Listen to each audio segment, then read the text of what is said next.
ধর বাবা, থামো দেখিনি ধরো। হচ্ছে আয়ুষের আইবুড়ো ভাতের কথা, তখন এখানে রামের কীর্তন গাইতে বসে। কি করবো বল দেখিনি? কি করবো? আমার ওঠার আর করবার আছে নাকি এই বয়সে? সারাটা জীবন তো সময়ের সাথে তালে তাল দিয়ে চললো, সময় চলে গেল তার নিজের মতন করে, আমি পড়ে রইলুম একা। বাবা তুমি তুমি একটু চিন্তা করাটা বন্ধ করবে নাকি? হ্যাঁ, আমরা তো বড় হয়েছি, তোমাদের মানে একের পর এক শখ আহ্লাদগুলোকে পূরণ করাই আমাদের এখন দায়িত্ব নাকি?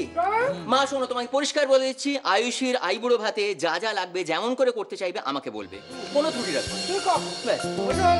কিন্তু আবার কিসের কি কিন্তু রে বাবা, কিসের কিন্তু? আমি তো আছি না কি বাবা? মা, তাহলে আমি অপর্ণার দিকে ফোন করে বলে দিই কালকে আইবুড়ো ভাতের কথা। না দাঁড়াও, আমি বলবো। তোর মা খেতেছে, দেখো একেবারে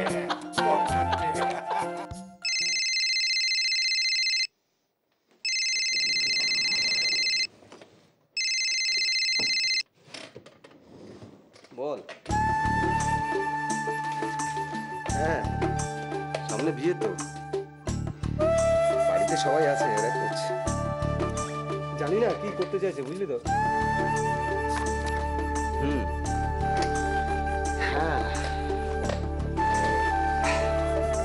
একটা টেনশন তো লাগছে। কি হানিমুন? আচ্ছা, আমার হানিমুন নিয়ে তোদের এত কিউরিয়াসিটি কিসের বলতো? শোন, বিয়েতে কিন্তু আসতেই হবে, ওই জায়গাটা কিন্তু কোনো, হ্যাঁ বলে রাখলাম আগের থেকে।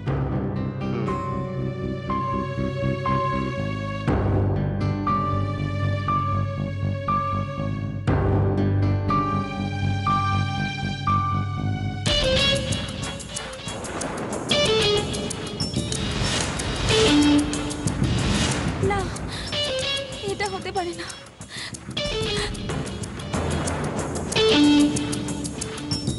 হঠাৎ করে দিভাইয়ের আবার কি হলো? বিয়ের আগে আবার বেঁকে টেকে বসবে না তো?